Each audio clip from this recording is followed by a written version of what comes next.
నమస్తే, welcome to I dream. నేను లక్ష్మీ దుర్గా.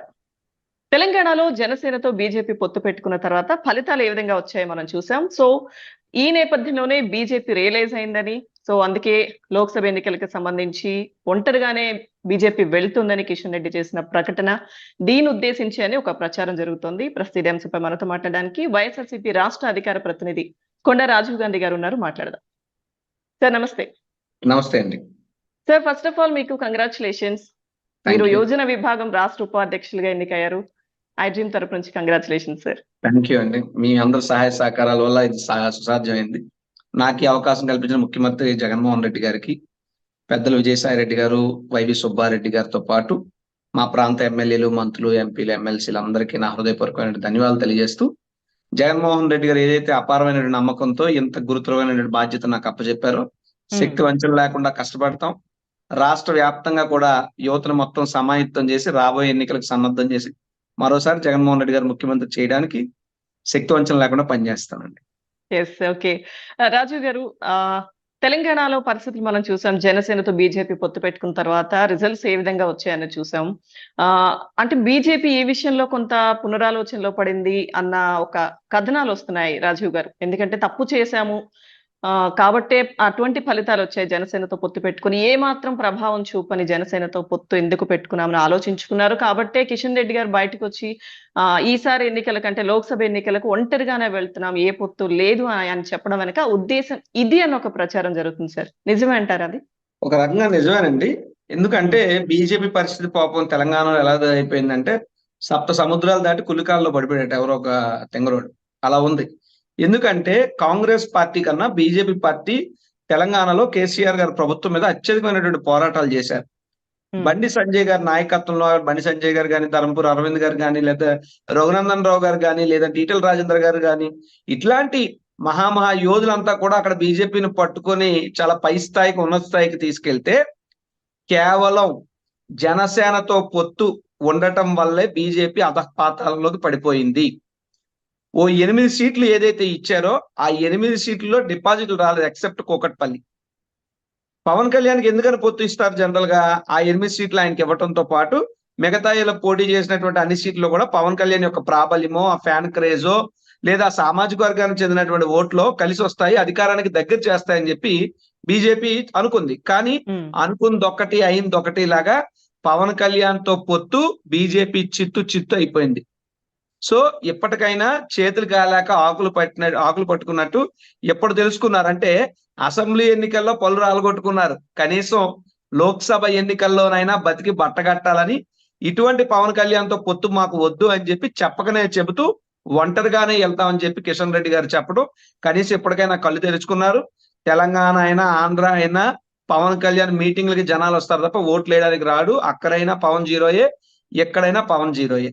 అంటే ఏ మాత్రం పవన్ కళ్యాణ్ అంటే ప్రభావితం చేయలేకపోయారంటారా ఓటర్లని? ఎక్కడ ప్రభావితం చేశారండి? బర్రె లెక్క ప్రభావితం చేసినంత పర్సంటేజ్ కూడా పవన్ కళ్యాణ్ ఎక్కడా ప్రభావితం చేయలే. నోటాకు పడిన నోట్లు కూడా పవన్ కళ్యాణ్ పార్టీకి ఎక్కడా పడలా. 26 సంవత్సరాల వయసు కల్లానే ఎమ్మెల్యే అయినటువంటి యశస్విని రెడ్డి కానీ, లేదంటే ఆ హనుమంతరావు గారు వాళ్ళ అబ్బాయి కానీ, ఇటువంటి వాళ్ళందరూ కూడా, అంటే రోహిత్ అబ్బాయి పేరు, ఎమ్మెల్యే అయ్యాడు. సో యంగ్స్టర్స్ ఎమ్మెల్యేలు అయిపోతున్నారు కానీ 42 ఏళ్ళు వచ్చిన లోకేష్, 52 ఏళ్ళు వచ్చిన పవన్ కళ్యాణ్ ఎమ్మెల్యేలు అవ్వలేకపోతున్నారు. సో వాళ్ళు ఆ స్టామినా లేదు. వాళ్ళ సొంతంగా వాళ్ళే ఎమ్మెల్యేని అవ్వలేని వాళ్ళు ఇంకో 10 మంది ఎమ్మెల్యేలు ఏం గెలిపిస్తారు?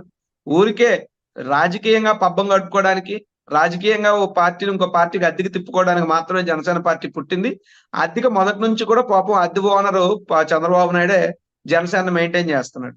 అయితే ఎలాగూ తెలంగాణలో బీజేపీ గెలవదు కాబట్టి పవన్ ఏమైనా ప్రభావితం చేస్తారా అన్న ఉద్దేశంతోనే అందుకే బీజేపీ ఒంటరిగా రాలేక పొత్తు పెట్టుకుందన్న ఒక ప్రచారం ప్రజల్లోకి బాగా వెళ్ళింది. బీజేపీ ఈ స్థానాలకు పరిమితం కావడానికి అది కూడా ఒక కారణం అన్న ఒక వాదన వినిపిస్తుంది సార్. పవన్ కళ్యాణ్ ఫ్యాన్స్ కానీ, అంటే కొంతమంది, అందరినీ నేను అన్న కానీ పవన్ కళ్యాణ్ ఫ్యాన్స్ కూడా చాలా బాధపడుతున్నారు పవన్ వ్యవహార శైలి వల్ల. బట్ కొంతమంది పాపం అత్యుత్సాహంతోనూ ఆ అతి అయినటువంటి అభిమానంతోనూ పవన్ కళ్యాణ్ కల్ట్ చూపిస్తాం అన్నారు. కల్ట్ ఏమో మాట దేవుడు కానీ మెల్ట్ అయిపోయాడు పవన్ కళ్యాణ్ పొలిటికల్ గా. సో బీజేపీ పార్టీ ఏమిటంటే కొంత కాపు సామాజిక వర్గం, తెలంగాణలో ఉండేటటువంటి కాపు, మున్నూరు కాపు సామాజిక వర్గం ఓట్లు తమకు ప్లస్ అవుతాయి అన్నటువంటి ఉద్దేశంతోనే, లేదా సినిమా అభిమానులు ప్లస్ అవుతారనే ఉద్దేశంతోనే పవన్ కళ్యాణ్కి 8 సీట్లు ఇచ్చింది తప్పితే ఇంకొక పెద్ద క్వాలిఫికేషన్ ఏం లేదు. అయితే పవన్ కళ్యాణ్ మాటల్లో కోటలు దాటుతాడు, చేతల్లో గడపలు దాటలేడు అనేటువంటి విషయం ఎన్నికల అనంతరం రిజల్ట్ తో ప్రభావితం అయిపోయింది. వాస్తవానికి ఇంకా మెరుగైనటువంటి స్థానాలే బీజేపీ గెలిచి ఉండొచ్చేమో గాక, అంటే కనీసం ఒక 20 అన్న దాటి ఉండొచ్చు బీజేపీకి, 25 30. కానీ పవన్ తో పొత్తు పెట్టుకోవడం వల్ల బీజేపీ పరిస్థితి మరీ అధ్వానంగా తయారైపోయింది. భవిష్యత్తులో అది ఉండకూడదనే బీజేపీ వారు ముందే కళ్ళు తెరుచుకున్నారు. ఇక్కడ ఎలాగ దెబ్బతిన్నాం, రేపు లోక్సభ ప్రధానంగా మోదీ గారు అవ్వాలనుకుంటే వాళ్ళ పార్టీకి ఎక్కువ మంది పార్లమెంట్ సభ్యులు కావాలి అనుకుంటే ఇలాంటి పవన్ కళ్యాణ్ తో పెట్టుకుంటే బతుకు చంద్రబాబు అయిపోద్ది రాజకీయంగా గ్రహించి ముందే ప్రకటించేశారు. అంటారు చూసారు, ఒక కోయిల తొందరపడి ముందే కూసిందని. అలాగే ఎందుకంటే ఇంకా చాలా సమయం ఉన్నా కిషన్ రెడ్డి గారు బయటకు వచ్చి మేము ఒంటరిగానే వెళ్తామని చెప్పి వీళ్ళ పొత్తుతో కటీఫ్ అని చెప్పి చెప్పగానే చెప్పారు.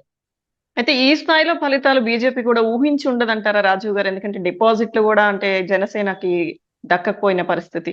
అంటే అంటే పవన్ కళ్యాణ్ మాటలు చూస్తేనో, పవన్ కళ్యాణ్ సభకి జనాలు వచ్చే పద్ధతి చూస్తేనో, పవన్ కళ్యాణ్ వ్యవహార శైలి చూస్తేనో అందరూ ఏమనుకుంటారంటే అమ్మ బాబు పవన్ కళ్యాణ్ లీడర్ ఉండడేమో అనుకుంటారు. కానీ రిజల్ట్ చూసిన తర్వాత ఈ ఓ లీడరేనా అన్న పరిస్థితి వస్తుంది. పాపం బీజేపీ కూడా అలాగే మోసపోయింది. ఈవెన్ వాళ్ళు కూడా అనుకుని ఉండరు, ఏమండి మరీ దారుణంగా నోటాకు వచ్చిన నోట్లు కూడా చాలా చోట్ల రాలేదండి. కనీసం ఇంకో విషయం మీరు గమనించారు లేదో, పవన్ కళ్యాణ్ ఎంతమంది కోసం ప్రచారానికి తిరిగాడు. కానీ పవన్ కళ్యాణ్ ఇక అక్కడేమో బీజేపీతో పొత్తు పెట్టుకుని 8 సీట్లు తెచ్చుకున్నాడు, తెలుగుదేశంతో ఆంధ్రాలో పొత్తు అన్నాడు. తెలుగుదేశం పార్టీ క్యాడర్ ఎందుకు పవన్ కోసం పనిచేయలేదు? జనసైనికులు గెలిపించడానికి ఎందుకు పనిచేయలేదు?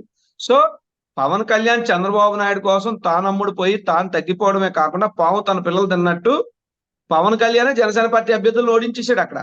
లేదంటే మరి అంత దారుణంగా ఏం రావు కదా. పవన్ కళ్యాణ్ తన అభ్యర్థులను పట్టించుకోలేదు. తన సొంత అభ్యర్థులు నిలబడిన చోట తెలుగుదేశం వాళ్ళు ఏమో కాంగ్రెస్ కి సహకరించి కాంగ్రెస్ అభ్యర్థులు గెలిచేదానికి పనిచేశారు. అటువంటి పరిస్థితుల్లో మరి ఓట్లు ఎక్కడ వస్తాయి? సో పవన్ కళ్యాణ్ వల్లే జనసేన పార్టీ అంత దారుణంగా ఓడిపోయింది.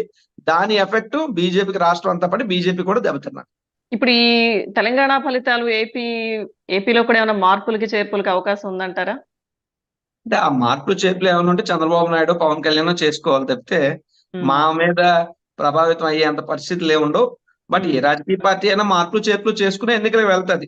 ఈ మధ్య కూడా నేను చూశాను చంద్రబాబు నాయుడు గారు నిన్నప్పుడు ప్రెస్ మీట్ లో మాట్లాడుతూ తను 45 ఏళ్ల ఇండస్ట్రీలోనట ఎమ్మెల్యేలు మంత్రులు ట్రాన్స్ఫర్లు ఎప్పుడు చూడలేదట. ఈ విధంగా ఒక శాసనసభ్యుడు ఒక నియోజకవర్గంలో 5 ఏళ్ళు ఆంబోతుల పడి అవినీతి చేసేసి ప్రజలు హింసించేస్తే వాళ్ళ చీపోమని చెప్పుల దండ వేసి పంపిస్తుంటే ఓడిపోతారని చెప్పి భయపడి ఇక్కడ తీసేసి ఇంకో దగ్గర రుద్దుతున్నాడు జగన్మోహన్ రెడ్డి అని చెప్పి చాలా గొప్ప మాటలు మాట్లాడుతున్నాడు చంద్రబాబు. అయితే నాకు అప్పుడు అనిపించింది, మరి ఇదే చంద్రబాబు సొంత నియోజకవర్గం చంద్రగిరి కదా, చంద్రగిరిలో ఓడిపోతేనే కదా నువ్వు కుప్పానికి ట్రాన్స్ఫర్ అయ్యావు.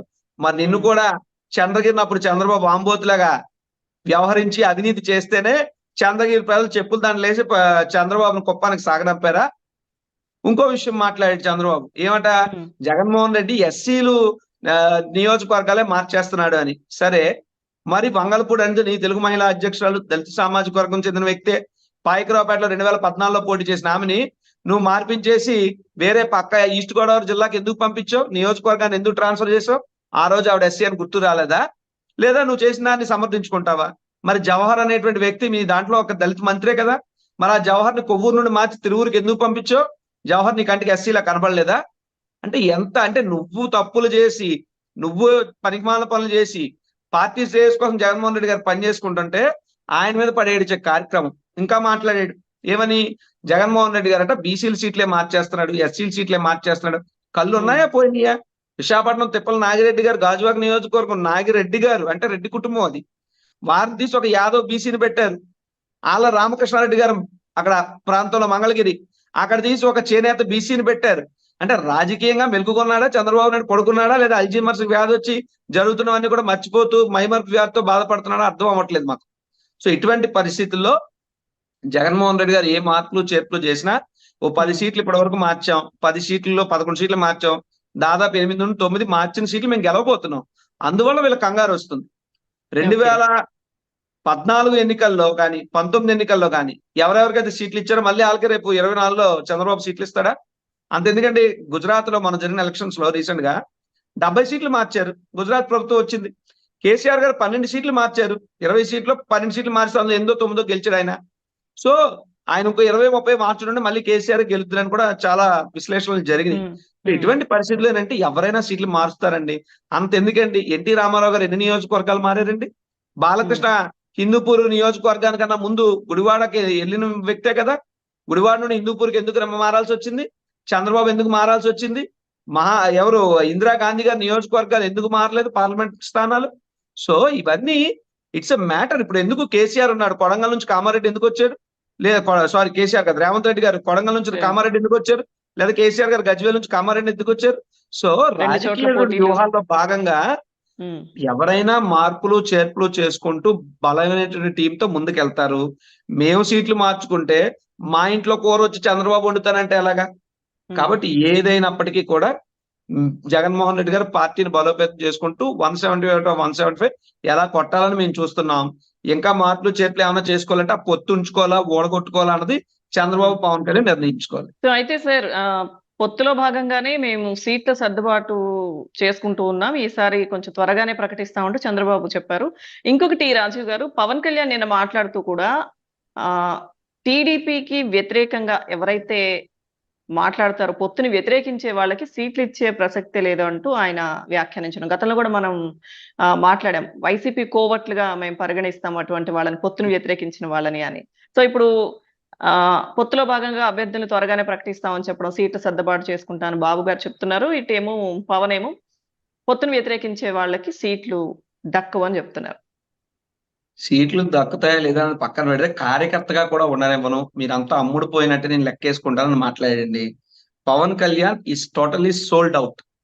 పవన్ కళ్యాణ్ చంద్రబాబు నాయుడుకి అమ్ముడు పోయాడు, ఆయన పార్టీని అమ్మేశాడు. కాబట్టి ఆ పార్టీలో ఎవరికి టికెట్లు ఇవ్వాలనేటువంటిది టిక్కు పెట్టేది చంద్రబాబు నాయుడే. 2019 ఎన్నికల్లో అదే జరిగిందని చెప్పి పిఠాపురంలో గాని, జగ్గంపేటలో గాని అనేక చోట్ల తెలుగుదేశం పార్టీ నాయకులు చెప్పారు, నేను సీట్ ఇస్తేనే నీకు వచ్చిందయ్యా అంటూ మొన్న జనసేన టీడీపీ పొత్తు మీటింగ్ లో పెట్టుకుంటే స్థానికంగా వాళ్ళు చెప్పారు. సో ఇప్పుడైనా జరిగేది అంతే. కాకపోతే సీటు ఇవ్వలేనటువంటి పరిస్థితుల్లో ఏదో ఒకటి చెప్పాలి కారణం. ఒక కుక్కను చంపాలంటే ఆ కుక్క పిచ్చి కుక్క అని ముద్రేసి ఎలా చంపుతారో, రేపు పవన్ కళ్యాణ్ పార్టీలో సీటు ఇవ్వకుండా ఉండాలి అంటే పవన్ కళ్యాణ్ పార్టీ ఉన్న వాళ్ళు వైసీపీ కోర్టులను ముద్రేయడానికి, పొత్తును వ్యతిరేకిస్తున్నారు అన్న కారణాలు చూపించి సీట్లు పీకి పారేయటానికి మాత్రమే పవన్ కళ్యాణ్ ఈ రకమైనటువంటి వ్యాఖ్యలు చేస్తున్నాడు తప్ప ఇంకోటి ఉండదు. 170 నియోజకవర్గాల్లో జనసేన పార్టీ జెండా పట్టుకున్న ఒకళ్ళిద్దరు కార్యకర్తలు తిరుగుతున్నారు కదా, అందులో కనీసం ఒక 20 నియోజకవర్గాలు ఏదో ముష్టి వేసినట్టు వేస్తాడండి చంద్రబాబు పవన్ కి. 20లో 10 మందిని తన వాళ్ళనే పంపుతాడండి. ఈ మిగిలిన 10 మందిని చంద్రబాబు ఓడగొడతాడండి. ఫైనల్ గా పవన్ కళ్యాణ్ పొలిటికల్ గా జీరో చేస్తాడు, జనసేన జీరో చేస్తాడు. జనసేన సమాధి కట్టేది చంద్రబాబు నాయుడు 2024 ఎన్నికల తర్వాత. అండ్ మోరోవర్ చంద్రబాబు అనే వ్యక్తి పవన్ కళ్యాణ్ అసెంబ్లీ గేట్ కూడా తాకనివ్వడు. You mark my words. Okay Rajiv గారు, థ్యాంక్ యూ అండి. నమస్కారం.